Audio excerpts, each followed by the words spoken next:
네, 오늘은 우리가 그동안 앞에서 배웠던 재무회계 이론을 정리하는 또 문제풀이를 앞 시간에 이어서 계속 하겠는데요.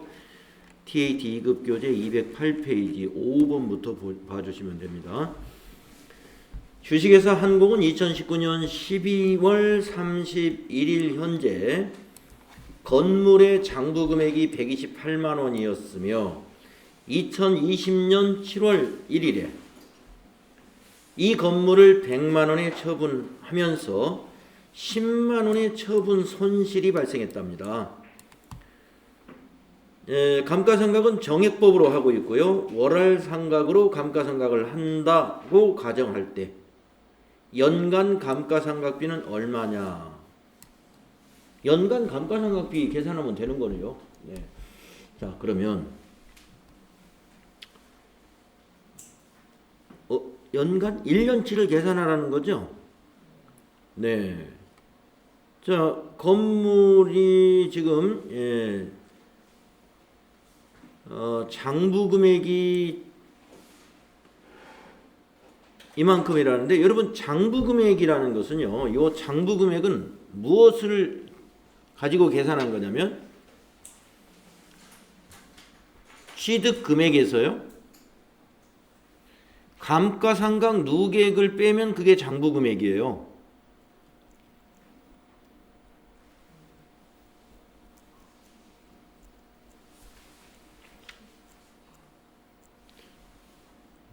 액자입니다. 자, 취득 금액에서 감가상각 누계액을 뺀 것이 장부 금액입니다. 그러면은 지금 여기서 취득 금액을 안 알려줬습니다. 그러면 감가상각 누계액을 알 수 있을까요? 자, 100만 원에 처분하면서 처분 손실이 10만 원이었다.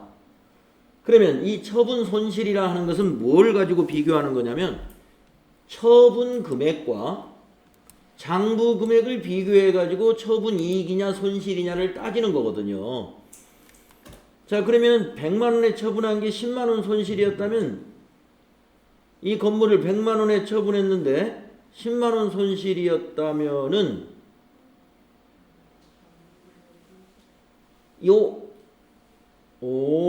요게 작년 말일의 장부 금액이죠.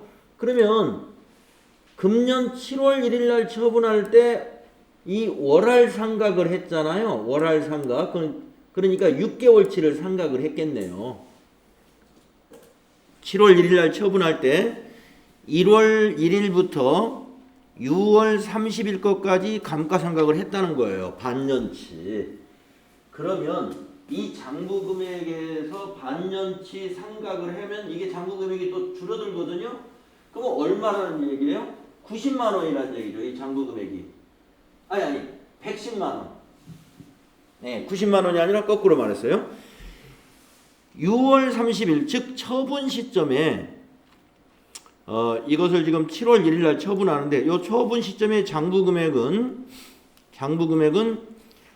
110만 원이었다라고 가정을 해야, 가정이 아니라 이렇게 판단할 수 있는 거죠. 그래야 100만 원에 팔면 10만 원 손실이 나는 거죠. 자, 그러면 작년 결산 때 장부 금액이 128만 원이었는데 6월 말에 7월 1일 날 처분하기 직전에 110이었어요. 그러면은 18만 원만큼이 6개월치 감가상각비라는 거네요. 그러면 연간은 어떻게 돼요? 6개월치 곱하기 2니까 18만 원을 곱하기 2 하면 1년치죠. 그래서 36만 원이 답이다. 이렇게 우리가 구할 수 있겠습니다. 자, 정리되시죠? 장부 금액이 요 처분 시점의 장부 금액이 110만 원이라는 걸 어떻게 알았어요? 100만 원에 처분하면서 10만 원의 처분 손실이 발생했다.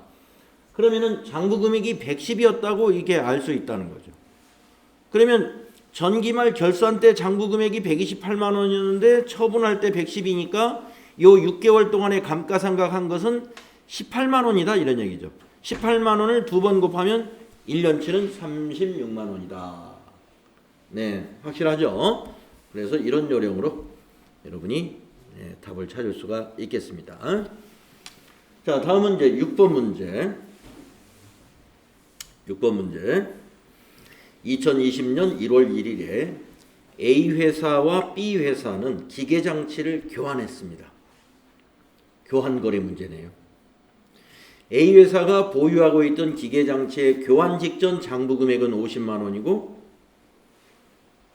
교환으로 제공한 기계장치의 공정가치는 40만 원이고 기계장치의 교환 시 A 회사의 분괴로 맞는 것은 기계장치의 교환은 이종자산에 해당이 된다. 이종자산이면 공정가치를 취득원가로 봐야 된다라고 앞 시간에서 제가 한번 정리해 드렸죠.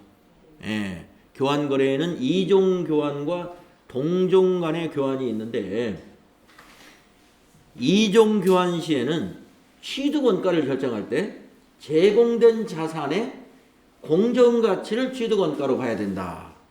자, 같은 여기서는 기계장치를 주고 기계를 받은 겁니다. 그러니까 대변에 있는 기계장치는 구기계장치, 우리가 건네준 기계장치고 차변에 있는 기계장치는 우리가 받은 기계장치입니다.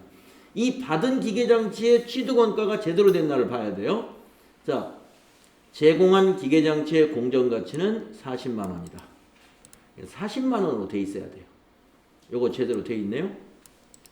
또 2번은 잘못되어 있네요. 3번은 잘못되어 있네요. 4번은 제대로 되어 있네요. 그러면 1번과 4번 안에 답이 있는 거죠. 자, 그러면 한번 1번부터 보겠습니다. 대변의 기계장치는 처분한 걸로 처리해야 되죠. 그래서 처분을 기계장치 유형자산 처분할 때는 이게 취득원가가 들어가는 거예요. 그래서 취득원가 120만 원에 취득했다. 그래서 이 금액이 잘 적용됐죠. 그리고 이 기계장치 취득원가를 대변에 기록했으면 기계장치가 이제 제로가 됐을 거 아니에요. 그러면 감가상각 누계액 차감 계정도 이것도 없어져야죠. 차감 계정은 차변에 와서 없어지는 겁니다. 그래서 감가상각 누계액 70만 원 차변에 잘 정리했습니다. 그러면서 유형자산 처분 손실이 10만 원이다. 이건 어떻게 나왔느냐? 자, 취득을 120에 했는데 감가상각 누계액이 70이라면 장부 금액이 50이라는 얘기죠. 50만 원인데 얼마 받았어요? 40만 원을 받은 셈이죠. 이 기계를 주고 받은 건 이거잖아요. 그러니까 40만 원을 받았기 때문에 손실을 본 거죠. 10만 원만큼 장부 금액은 50만 원인데 우리가 받은 기계는 40만 원으로 취득했기 때문에 10만 원의 유형자산 처분 손실이 발생한다. 유형자산 처분 손실이 발생한다. 1번이 답입니다.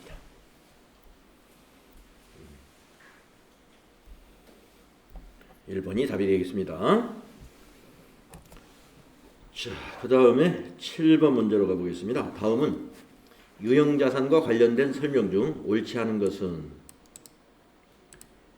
자, 1번 재평가 모형으로서는, 여러분 기억나시나요? 유형자산을 평가하는데 평가를 안 하는 방식으로 회계 처리하는 회사는 뭐예요? 원가 모형. 재평가 모형은 뭐죠? 재평가 모형은 꼭 결산 때 평가하는 건 아니에요. 가격이 올랐을 때 또는 하락했을 때 시가대로 고치는 것을 우리가 재평가라고 그래요. 유형자산에 대해서. 그래서 다른 유형자산보다는 주로 토지나 건물에 대해서 재평가 모형을 적용할 수 있다 그랬죠. 대부분이. 자, 그러면 재평가 모형에서 설명을 보겠습니다. 최초 인식 후에 공정가치를 신뢰성 있게 측정할 수 있는 유형자산은 재평가일의 공정가치에서 이후에 감가상각 누계액과 손상차손 누계액을 차감한 재평가 금액을 장부 금액으로 한다. 맞아요, 이거. 네, 너무 말이 길어서 여러분이 이거 이해했는지 모르겠는데요. 우리가 재평가 모형은 장부 금액을 무엇으로 맞추는 거냐면 공정가치로 맞추는 거거든요. 공정가치로. 예. 그러니까 그러면 장부금액하고 공정가치를 맞추려면은 어떻게 해야 될까요? 자, 최초 인식 후에, 즉 유형자산을 취득한 후에 공정가치를 신뢰성 있게 측정할 수 있는 유형자산은, 그러니까 시가가 확인되는 유형자산은 재평가일에, 자 만약에 오늘 재평가하기로 했다. 그러면 3월 26일 현재 공정가치에서, 시가에서 이후에 감가상각 누계액과 손상차손 누계액을 차감한, 네, 그러니까 지금까지 어디에서 최초에 취득한 거에서 우리가 그 최초에 취득한 거에서 지금 처음으로 재평가를 한다면 그 이후에 감가상각한 거 있잖아요. 그 감가상각 누계액에다가 또 혹시 손상차손이 있으면 손상차손 누계액을 빼면 그것이 현재의 장부금액인데, 공정가치에서 이걸 뺀 것을 장부금액으로 맞추면 이게 이 자체가 장부금액인 거예요. 자, 공정가치에서 감가상각 누계액하고 손상차손을 뺐다. 이게 순수한 장부금액이거든요. 그래서 이것을 장부금액으로 하게 되면 결국에 장부금액과 뭐는 공정가치는 같아진다. 네. 그래서 1번 설명 맞는 겁니다. 그 다음에 2번 유형자산을 재평가할 때 재평가 후 자산의 장부금액이 재평가 금액과 일치하도록 감가상각 누계액과 총 장부금액을 비례적으로 수정한다.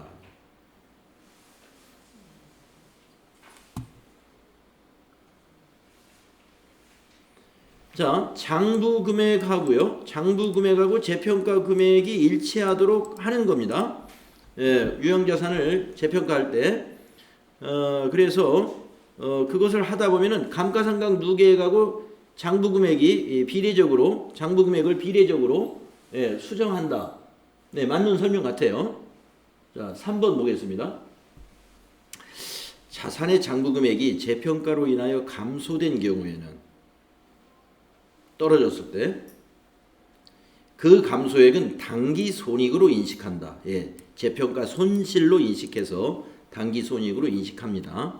그러나 그 자산에 대한 재평가 잉여금의 잔액이 있다면 그 금액을 한도로 재평가 감소액을 기타 포괄 손익으로 인식한다. 재평가로 인해서 감소된 경우는 당기손익으로 인식해야 돼요. 그런데 그 자산에 대한 재평가 잉여금이 잔액이 있었다면 그것만큼은, 예, 재평가 감소액을 기타 포괄 손익에서 빼줘야 됩니다. 예, 그리고 더 떨어진 것만 당기손익으로 인식해서, 예, 비용으로 처리하면 돼요. 가격이 인하됐을 때. 자, 3번 설명도 맞았어요. 그럼 4번이 틀렸나요? 2번 설명이 조금 이상하긴 했는데, 자, 4번 보겠습니다.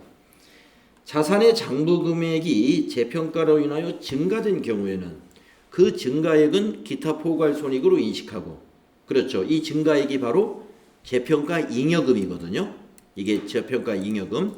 그러니까 재평가 잉여금은 기타 포괄 손익 맞아요.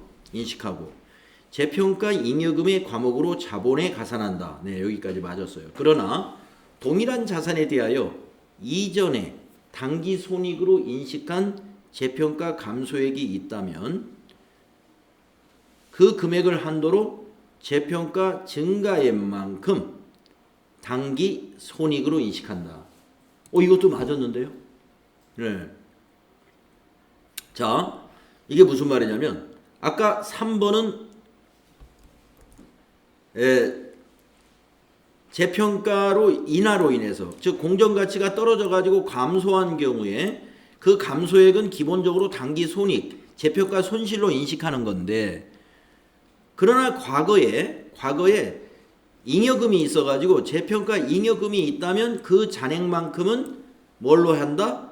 예, 그 감소액을 기타 포괄 손익이 감소한 것으로 그걸로 인식해야 된다. 이것도 맞았고, 4번은 증가한 경우를 말합니다. 가격이 증가한 경우, 가격이 오른 경우는 기타 증가액을 기타 포괄 손익으로 재평가 잉여금으로 인식하는 게 맞죠. 그런데 과거에 그 전에 그 재평가 감소액이 있어가지고 그것을 당기 손익으로 반영했다면 그 떨어진 것만큼은 다시 재평가 이익으로 처리해서 당기 손익으로 또 인식해 줘야 돼요. 네. 그래서 3, 4번은 맞았어요. 그러면 2번이 좀 이상했는데 2번이 틀렸습니다. 자, 우리 해설을 좀 보겠습니다. 여러분 교재에 보면은 뒤편에 해설이 있어요. 네. 이렇게 지문이 긴 그 문제의 경우는 쉽지가 않습니다. 네, 자, 7번에 해설이 어떻게 되어 있는지 한번 제가 보겠습니다.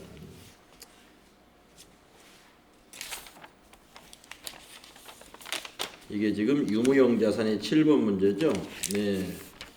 자, 유무형 자산의 7번 문제 해설을 한번 제가 읽어보겠습니다. 유형 자산을 재평가할 때 재평가 시점의 총 장부 금액에서 기존의 감가상각 누계액을 제거하여 자산의 순 장부 금액이 재평가 금액이 되도록 수정한다.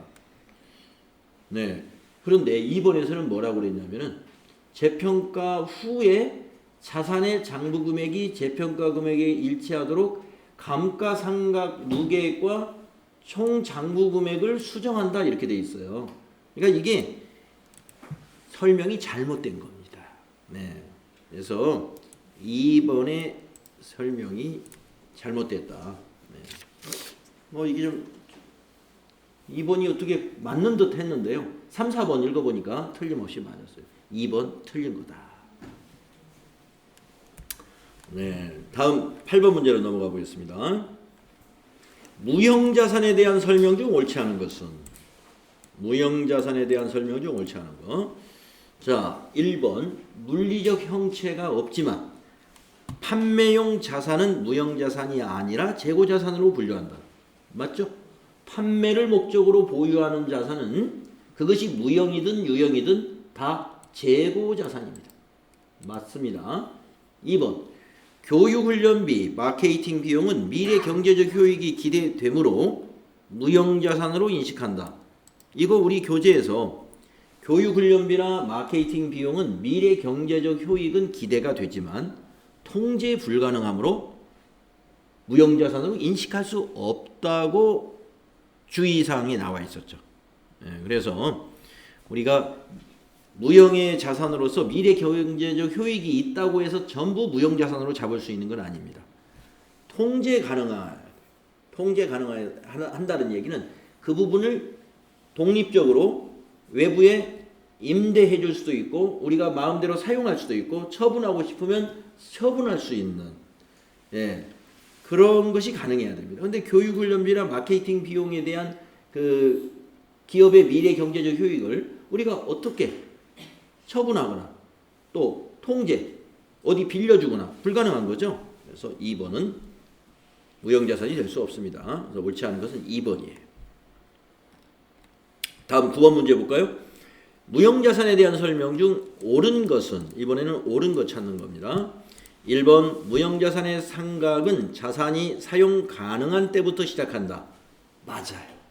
무형자산의 상각은 사용 가능한 때부터 상각을 합니다. 2번 프로젝트의 개발 단계에서 발생한 지출은 모두 무형자산으로 인식한다.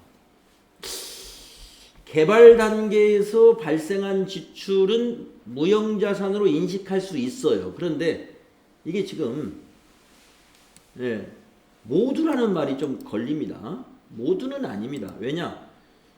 추가적으로 인식 요건을 따져야 돼요. 개발 단계에서 우리가 그 발생한 비용이라 하더라도 무형자산으로 인식하기 위해서는 추가적인 사항들이 있죠. 그 예를 들면 효익이 있느냐, 또 그 다음에 통제 가능한 것이냐 이런 것들을 따져봐야 되는 거죠. 그래서 2번은 틀렸고요. 여기서 아까 보니까 질문이 옳은 거였으니까 1번이 답이에요. 그렇죠?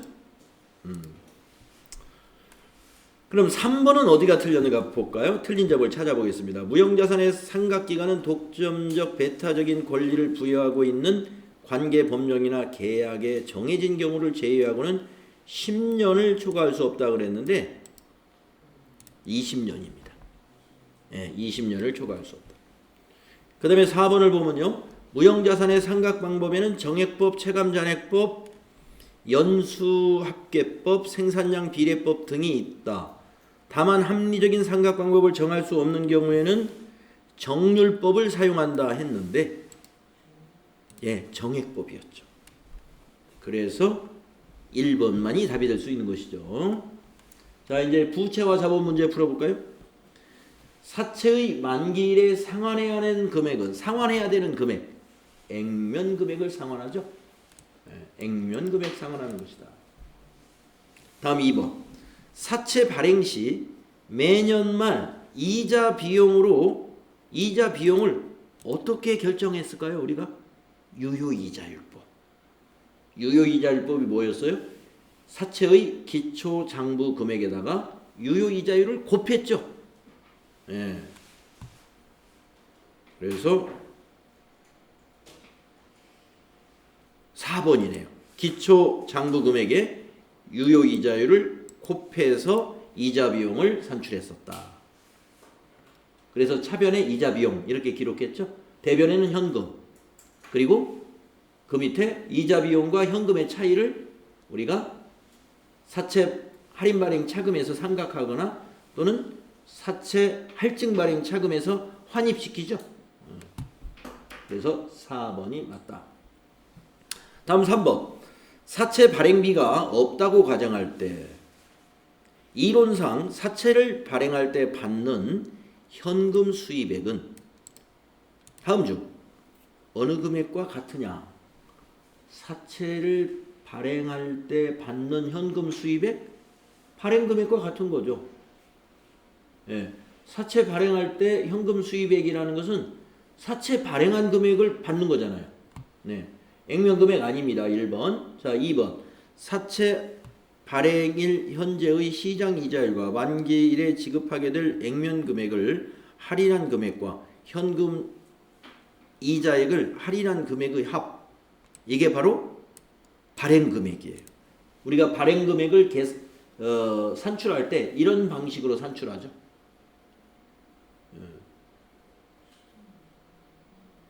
자, 3번은 액면 금액의 마지막 이자를 지급한 금액을 받을까요? 아니죠. 액면 금액의 현재 이자액을 계산하는 거 아닙니다. 2번. 그래서 우리가 발행 금액을 어떻게 계산하느냐 해서 현가 개수 2개 적용했던 거 보셨죠?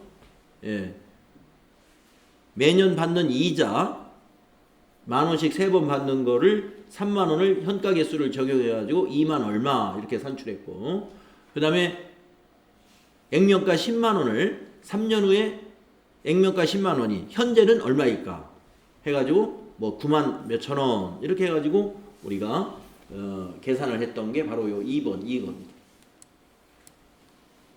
답은 2번이죠. 다음 4번 문제 보겠습니다. 사채가 할인 발행된 경우 다음 설명 중 옳은 것은? 자, 1번부터 볼까요? 사채 만기일이 가까워 올수록 사채 이자 비용은 점차 작게 계산된다. 맞았네요, 이게. 이자 비용이 왜 작아지냐면요. 아니야. 틀렸네요. 죄송합니다. 틀렸네요. 할인 발행을 했기 때문에 사채의 액면 금액으로 맞추려면은 점차 어떻게 해야 돼요? 그 장부 금액이 점점점 늘려나가야죠. 할인 발행을 했기 때문에. 장부 금액을 늘려나가면은 우리가 이자 비용이라는 건 어떻게 계산했죠? 유효이자율법이니까 기초 장부 금액에다가 매년 기초 장부 금액에다가 일정한 시장 이자율, 그 유효이자율을 계속 곱해 나간단 말이에요. 그러니까 이자 비용이 점점 작아지는 게 아니라 점점 커지죠. 그렇죠? 이자 비용이 점점 증가합니다. 왜 그러죠? 장부 금액이 점점 커지니까. 할인 발행했던 것은 장부 금액이 점점 커지고, 할증 발행했던 것은 장부 금액을 점점 낮춰가지고 액면가하고 같게 하는 거거든요. 그래서 이건 틀렸습니다. 작게가 아니라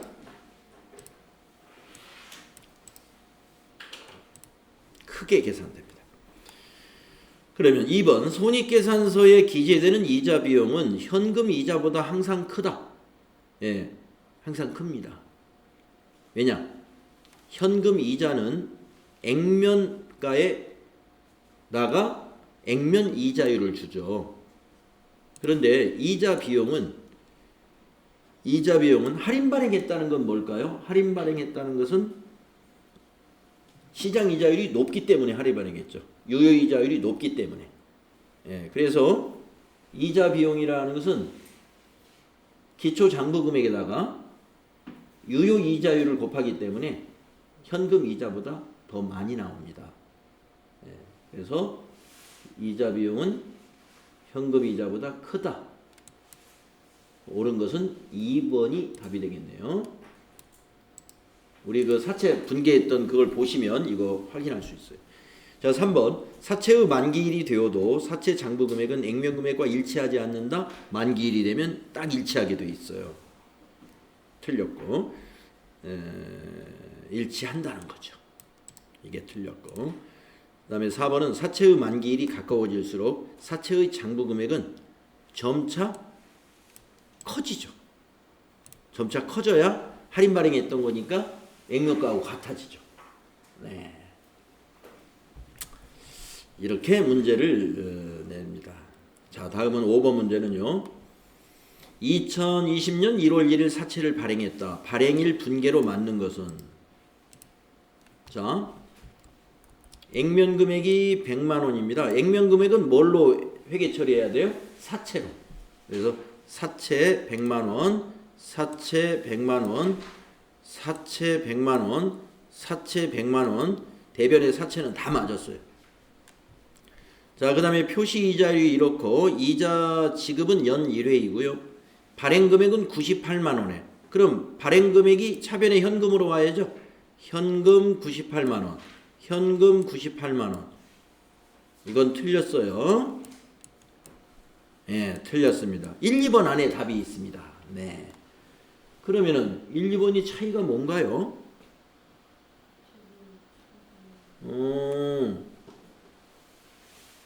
98만 원에 발행했으니까 할인 발행한 거잖아요. 사채 할인 발행 차금이죠. 근데 여기는 왜 5만 원을 잡았죠? 사채 발행비가 있었나요?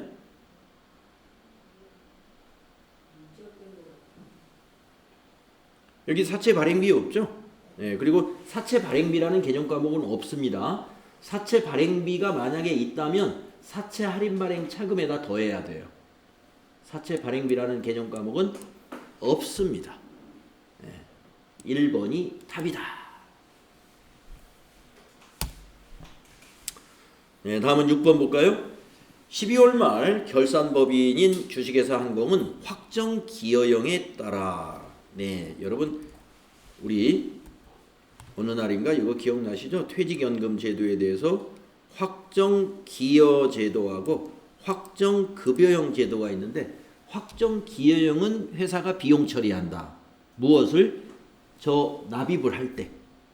납입할 때 비용 처리하고 퇴직급여 충당 부채는 설정하지 않는다. 네, 그거 기억하시면 돼요. 자, 확정 기여형 제도에 따라 퇴직급여를 인식하고 있다. 2019년과 2020년의 퇴직급여와 관련된 자료가 보기와 같은 경우 2020년도 말 분계로 오른 것은 2020년도면 이 자료죠. 각 회계년도 말 지급해야 될 총 기여금이 42,000원인데 각 회계년도 말 기지급한 기여금 자 이겁니다. 자 2020년도 분계를 하면 되는데요. 2020년도에 42,000원을 보험회사에 불입을 했어야 되는데 36,000원만 불입했다 이 말이에요. 그러면 2020년에 어떻게 회계 처리했겠느냐. 불입해야 될 전체 금액을 비용 처리하면 돼요. 그래서 4만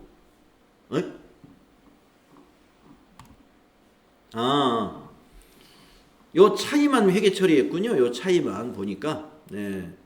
요 차이 그냥 42,000원 불입해야 되는데 얼마를 못했나요? 6,000원을 못했죠. 6,000원을 뭘로 처리해야 되느냐 이겁니다. 자, 이 중에 36,000원은 이미 비용 처리했다는 거예요. 언제 불입을 했는지 모르겠는데 36,000원은 차변의 퇴직급여, 대변의 현금 이런 식으로 비용 처리했다는 겁니다. 그러면 아직 지급하지 않은 6,000원은 어떻게 회계 처리하느냐 이 말이에요. 이 질문이. 그러면 6,000원도 비용 처리하면서 대변에는 이걸 지급하지 못했기 때문에 부채로 처리합니다. 그래서 미지급 비용 2번. 미지급 비용. 네. 자, 퇴직급여 충당 부채 처리하지 않아요. 확정 기여형에서는 미지급 비용 지급을 해야 되는데 지급하지 않은 비용 부채로 본다. 그래서 2번이 답이다 이겁니다. 자, 여기서 중요한 것은요, 여러분 확정 기여형 퇴직연금에 가입을 해가지고 지금처럼 기여금을 불입했을 때 불입을 할 때는 차변의 퇴직급여입니다. 그걸 기억하시면 돼요. 그런데 확정급여형의 불입액은 뭘로 처리하라고 그랬죠? 자산 처리하라고 그랬죠? 그 자산 개정 과목이 퇴직연금 운용자산. 네. 지금은 확정기여형이니까 비용 처리. 개정 과목은 퇴직급여. 그리고 대변에 불입을 보통예금에서 이체시켰으면 대변에 보통예금, 현금으로 불입했으면 대변이 현금인데 지금 보니까 결산 때 요 36,000원은 언젠가 회계 처리했고 요 6,000원을 아직 납입을 못한 거예요. 그럼 납입 못했으니까 이거 회계 처리 안 하는 게 아니라 우리 회계는 발생주의에 의한 회계 처리를 하죠. 당기에 지급해야 될 기여금은 당기의 비용으로 발생시켜야 돼요. 돈이 없어서 지급을 안 했다고 해서 당기 비용을 발생시키지 않으면 손익계산서가 유용한 손익계산서가 만들어지지 않는다는 거죠. 발생주의에 의한 회계 처리가 바로 이겁니다.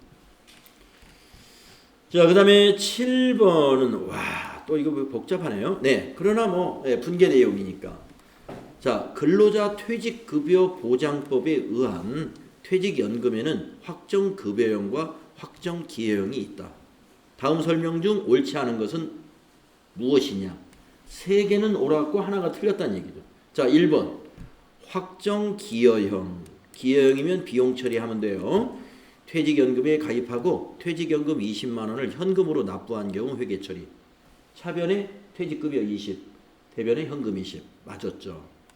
다음에 2번 확정급여형. 이건 자산 처리해야 돼요. 퇴직연금에 가입하고 퇴직연금 20만 원을 현금으로 납부한 경우 회계 처리. 퇴직연금 운용자산 20만 원, 현금 20만 원. 맞았죠. 3번 확정기여형. 네, 이거 비용 처리해야죠. 퇴직연금에 가입하고 퇴직연금 운용 수익.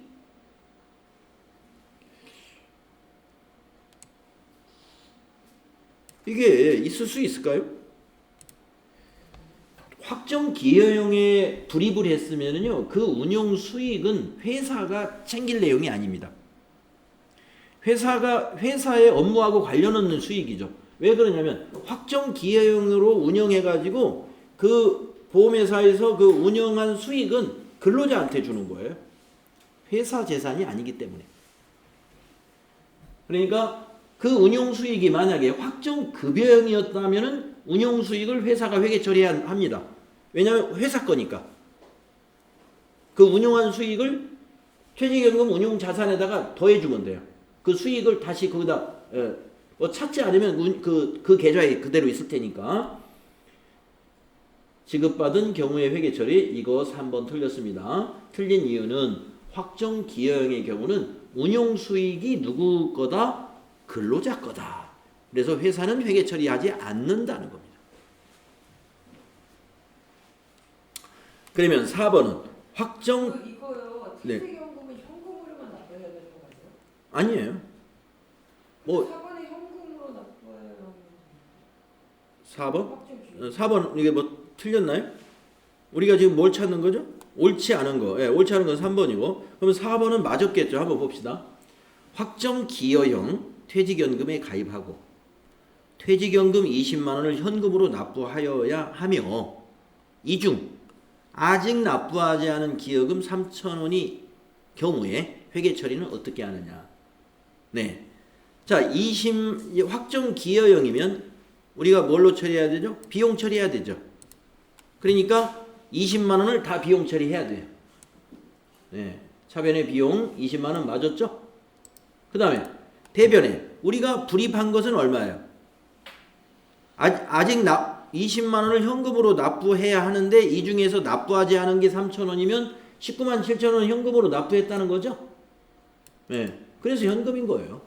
반드시 현금으로 납부해야 되는 건 아니고 계좌 이체해도 되고 그런데 예, 여기서 현금으로 납부한다고 위에서 전제했기 때문에 현금. 나머지는 아까 말한 대로 아까 이 앞에 몇 번 문제예요? 미지급 비용 6천 원 했던 문제 있었죠? 이거 틀린 게 아니라 맞아. 예. 그래서 미납한 것은 미지급 비용 처리하면 돼요. 예. 퇴직급여가 비용인데 비용을 지급하지 않았어요. 그러니까 미지급 비용. 자, 4번은 맞은 겁니다. 네, 3번이 틀렸다. 다음 자본 문제 나왔네요. 자본에 대한 설명 중 옳지 않은 것은 이랬습니다. 찾아볼까요? 1번 현물 출자란. 여러분 현물 출자가 뭐냐면은 주주가 현물, 건물 같은 거, 토지 이런 걸 기업에다 출자하는 거예요. 현금 대신에 현금 아닌 물건으로 출자했다 이겁니다. 그러면 만약에 건물을 출자했다. 그러면 회사는 어떻게 해야 돼요? 주식을 그 건물의 공정가치만큼 주식으로 줘야 돼요. 자, 현물 출자란 현금 이외의 자산을 출자하여 주식을 배정받는 것 맞아요. 예. 건물을 50억짜리 건물을 출자했다. 그 50억이라는 건 공정가치, 시가를 의미하는 거예요. 그러면 회사는 그 주주에게 50억 원에 해당하는 주식을 줘야 됩니다. 다음에 2번 회사가 현물을 제공받고 주식을 발행한 경우에는 제공받은 현물의 공정가치를 주식의 발행금액으로 본다. 맞아요. 공정가치로 판단한다. 다음 3번 주식을 액면 이하로 발행하는 경우에는 주식 발행금액에서 신주 발행비를 차감한 금액과 액면 금액 차이는 주식 발행 초과금으로 자본 잉여금으로 처리한다. 거꾸로 말했죠. 네. 주식을 액면 이하로 발행했는데 어떻게 초과금이 나와요? 주식 할인 발행 차금이 나오죠. 주식 할인 발행 차금이고 자본 잉여금이 아니라 자본 조정이었죠. 그래서 3번이 옳지 않은 것이 되는 겁니다. 그 다음에 9번 문제 보면은 주주총회의 결의에 의해서 당기분 배당액 700만 원 중 400만 원을 주주에게 금전으로 배당한 경우에 회사가 적립해야 할 이익 준비금의 법정 최소 한도액은 얼마냐? 자, 우리 이익 준비금 여러분 상법에서 정해놓은 강제로 법으로 정해놓은 준비금이라고 그랬습니다. 그런데 어느 때 이익 준비금을 적립하더라고 해놨냐면은 현금 배당을 실시한 거. 그러면 배당이 700인데 그 중에 400만 원이 금전으로 배당한다. 이 금전이 현금이라는 거예요. 400만 원에 월 10분의 1 이상씩 적립해야 되죠. 그러니까 이익 준비금은 40만 원이다. 1번. 400만 원에 최소 10분의 1, 즉 10%. 다음 10번. 주식 배당에 대한 설명 중 옳지 않은 것은 주식 배당. 주식 배당이 뭐죠? 아까 9번은 700만 원 중 400이 형 금전 배당이면 300은 뭐예요? 이게 주식 배당이에요. 주주들에게 주식을 그냥 주는 겁니다. 돈을 안 받았어요. 무상증자와 같은 것이다 그랬어요. 자, 그러면 1번. 주식 배당이란 영업활동의 결과로서 발생한 이익을 현금으로 배분하지 않고 새로이 발행하는 주식으로 주주에게 그 지분 비율에 따라 무상으로 배분하는 것이다. 그렇습니다. 그래서 만약에 주식을 5% 배당합니다. 그러면은 가지고 있는 주식이 100주인 사람은 5주 주는 게 5주를 추가로 더 주는 게 그게 5% 배당이에요. 100주당 5주. 자, 1번 맞았고 2번은 주주의 경우 주식 배당은 주식의 액면 금액보다 시가가 높은 경우에 선호하는 제도이다. 그렇죠. 주주의 입장에서는 주식 배당은 현금 배당보다 1대는 더 좋아요. 좋을 수가 있죠. 예, 액면가보다 시가가 높으면 그걸 다시 바로 팔면 현금화 되는 거니까. 예. 다음 3번 주식 배당을 수령한 자 입장에서는 자산의 증가로 보지 아니하고 주식 수만 조정하면 된다. 예, 자산의 증가로 볼 수가 없습니다. 예. 대가를 주고 산 게 아니잖아요. 그냥 자산 잡을 게 없어요. 우리가 회계상 거래라는 것은 자산이나 부채, 자본에 변화가 있어야 그게 회계상 거래거든요. 주식 배당을 하는 회사는 자본금이 증가하니까 회계 처리해야 돼요. 그런데 배당을 받은 회사 입장에서는 보세요. 돈 나간 것도 없죠. 유가증권 주식만 받았습니다. 회계 처리 안 합니다. 그럼 어떻게 해야 되느냐? 주식 수불장에 수량만 고치면 돼요. 금액은 고칠 것이 없어요. 돈 나가지 않았으니까. 그러니까 자산의 변화가 없기 때문에 회계 처리를 할 필요가 없다. 3번이 맞았어요. 4번이 틀렸겠네요. 주식 배당액은 기말에 미교부 주식 배당금으로 계상한다.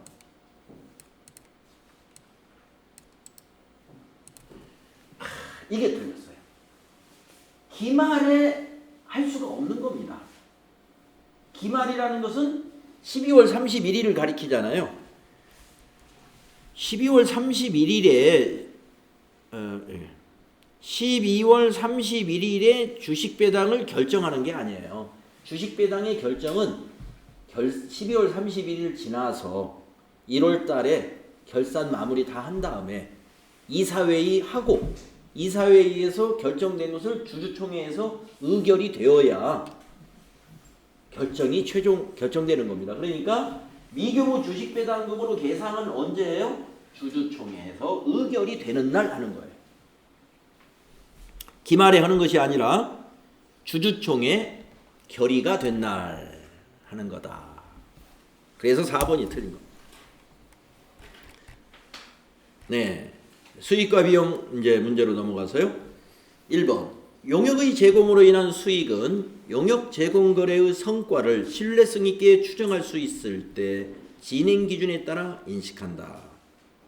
맞죠? 다음의 조건 중 어떠한 조건이 충족되면 용역 제공 거래의 성과를 신뢰성 있게 추정할 수 있는가? 네.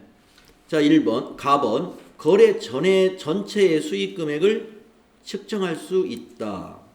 그렇죠. 거래 전체의 수익 금액을 알고 있어야 그것분에 지금까지 투입된 거 가지고 우리 진척률을 계산할 수 있죠. 다음 4번. 경제적 효익의 유입 가능성이 매우 높다. 네, 수익으로 인식 조건에 경제적 효익의 유입 가능성이 높아야 그건 당연히 수익으로 보는 겁니다. 다. 진행률을 신뢰성 있게 측정할 수 있다. 당연히 신뢰성 있게 측정해야죠. 다음 라. 이미 발생한 원가 및 거래의 완료를 위하여 투입하여야 할 원가를 신뢰성 있게 측정할 수 있다. 네, 뒤에 부분, 앞부분 이미 발생한 원가 및 거래의 완료를 위하여 투입해야 할 원가. 그러니까 이미 발생한 원가가 진도가 나간 거고 나머지가 거래의 완료를 위해서 추가로 투입해야 될 거고 이 두 개를 합치면 가번에 있는 거래 전체의 수익 금액이 되는 것이죠. 예. 신뢰성 있게 추정할 수 있을 때 다음의 조건 중 어떠한 조건이 충족되면 용역의 거래의 성과를 이거는 예, 아마 답지 보면 이건 다 맞다고 돼 있을 것 같은데요. 가나다라 이게 1번이 답인 것 같습니다. 예, 1번. 예. 실제 시험에서는 이렇게 나오진 않겠죠. 설마 다 맞는데. 예. 그래서 이 모두가 이 모두가 다 수익 인식 조건에 해당이 되는 것들이에요. 다음 2번. 다음 중 수익 인식과 관련하여 옳지 않은 것은 이랬습니다. 자, 수익은 재화의 판매, 용역의 제공이나 자산의 사용에 대하여 받았거나 또는 받을 대가의 공정가치로 측정한다. 네, 맞습니다. 우리가 수익이라는 것은 뭔가를 판매했거나 재화를 아니면 용역을 제공하고 나서 그것을 대가로 받는 것이 수익이죠. 네, 이미 받았거나 아니면 앞으로 받아야 될 거, 외상 매출금 같은 거, 그것을 원칙적으로 뭘로 측정하는 거냐면 공정가치. 공정가치가 뭐예요? 교환가치잖아요. 예, 시가를 말하는 겁니다. 맞습니다. 2번. 매출 애누리와 할인 및 환입은 수익에서 차감한다. 그렇죠. 매출 애누리가 깎아주는 거니까 할인도 깎아주는 거죠. 환입, 반품 들어온 거죠. 수익에서 빼야죠. 맞았습니다. 3번.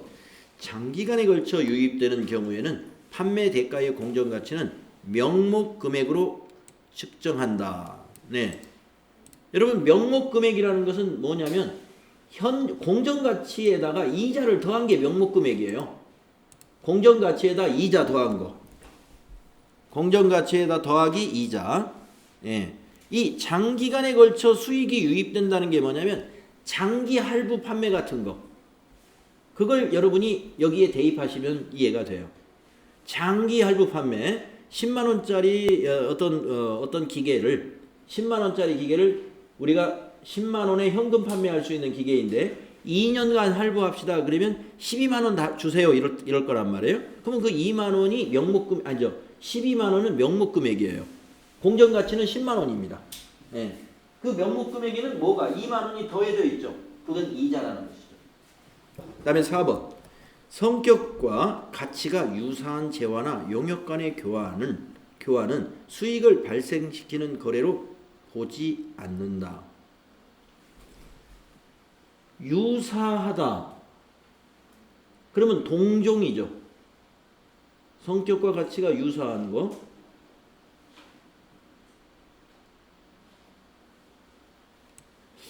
수익을 발생시키는 거래로 보지 않는다. 이것도 맞는데?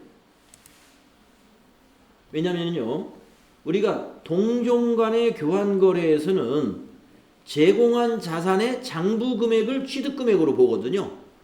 그러면 장부 금액대로 거래가 일어났기 때문에 그 처분 이익이나 손실이 나오질 않아요.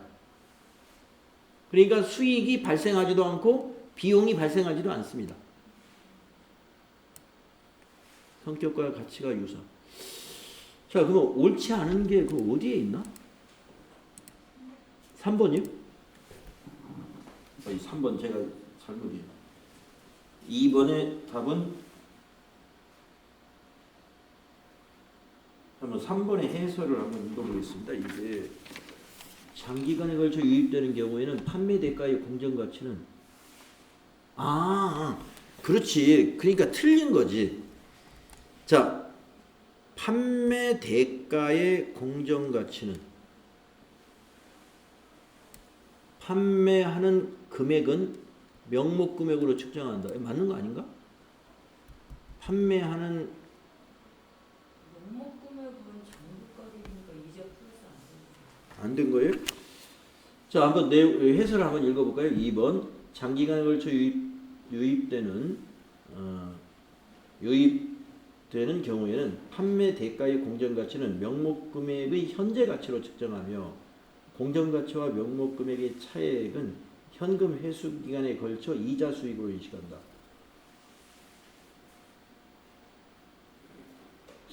그러니까 그게 그 말 아닌가? 장기간에 걸쳐 유입되는 경우에 판매 대가의 공정가치는 판매하는 대가의 시가는 명목금액으로 측정한다.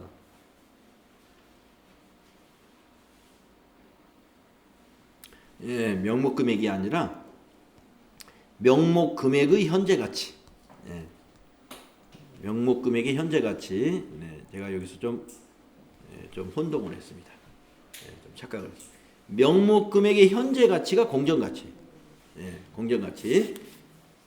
명목금액에는 이자가 들어간 거니까 명목금액의 현재 가치가 공정가치가 되는 거죠. 그래서 3번이 잘못됐다. 네, 다음 3번 문제 보겠습니다. 네, 수익 인식과 관련하여 옳지 않은 것은 이랬어요. 수익 인식과 관련하여 옳지 않은 것. 자, 1번. 이자 수익은 원칙적으로 유효 이자율을 적용하여 발생 기준에 따라 인식한다. 네, 우리가 수익과 비용이 모두가 다 발생 기준입니다. 발생 기준. 그리고 원칙적으로 유효 이자율이라는 것은 시장 이자율을 적용하는 게 원칙이다 이 말이에요. 맞죠? 다음 2번. 배당금 수익은 배당금을 받을 권리와 금액이 확정되는 시점에 인식한다.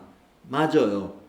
네, 배당금은 뭐냐면은 상대방 회사에 주식을 가지고 있을 때 상대방 회사가 현금 배당을 하겠다는 거예요. 내가 우리 회사가 보유하고 있는 주식의 기업에서 그러면은 언제 우리가 배당금 수익을 인식하느냐 이거예요. 주주총회에서 배당을 확정한 날. 그래서 배당금을 받을 권리와 금액이 확정되는 시점이라는 것은 주총에서 결의가 되면 이게 확정이 되는 겁니다. 그때 차변에는